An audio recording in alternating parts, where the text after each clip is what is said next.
আমরা আমাদের এলাকার যে স্বেচ্ছায় ডিউটি আছে ওইটা সেরে আর কি বাসায় যাচ্ছিলাম অমত অবস্থায়। তখন ভোর 5টা কি সোয়া 5টা বাজে। অমত অবস্থায় আমরা হচ্ছে যে আমাদের যে বাসায় যাবার গলি, ওই গলিতে একটা ব্যাগ দেখতে পাই। আমাদের সন্দেহর কারণে আমরা ব্যাগে হচ্ছে যে প্রথমে লাথি মারি একটা। তখন দেখি যে ব্যাগের ভিতরে কিছু আছে। দেন ব্যাগটা চেক করে আমরা ভিতরে প্রায় 18টা 1000 টাকার বান্ডিল পাই। আর ও হচ্ছে যে সোনালি কালারের একটা ছোট্ট 2 ইঞ্চির একটা ধাতব গ্লাস পাই। তো ওইটা এখনও চেক করা হয়নি ওইটা কি সোনা না পিতল।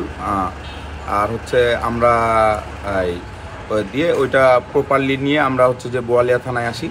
বোয়ালিয়া থানায় এসে আমরা অফিসার, তারপরে আমাদের যে আর্মি যে কর্মরত আছে ওনার মাধ্যমে আমরা হচ্ছে যে ম্যাজিস্ট্রেটকে আর কি ইনফর্ম করি। যে ম্যাজিস্ট্রেট আসে, সরকারি কোষাগারে জমা দিব, তারপরে আমাদেরকে একটা স্লিপ দেবে, দেন আমরা আর কি বাসায় যাবো। এরকম নিয়তে আমরা আছি। সেনাবাহিনীর কর্মকর্তা আছেন, বিজ্ঞ ম্যাজিস্ট্রেট ওনারা আছেন, তাদের উপস্থিতিতে গণনা করে 17,92,000 টাকা পাওয়া যায়। যেহেতু এটা পরিত্যক্ত অবস্থায় জব্দ করা হয়েছে, আপাতত আমরা বিধি মোতাবেক বিজ্ঞ আদালতের অনুমতি নিয়ে সরকারি কোষাগারে জমা রাখবো। আর এ বিষয়ে আমাদের বিস্তারিত তদন্ত হবে। এই টাকার উৎস কোথায়, কে জড়িত, এই টাকা কার, এগুলো আমরা তদন্তে বের করে নিয়ে আসবো।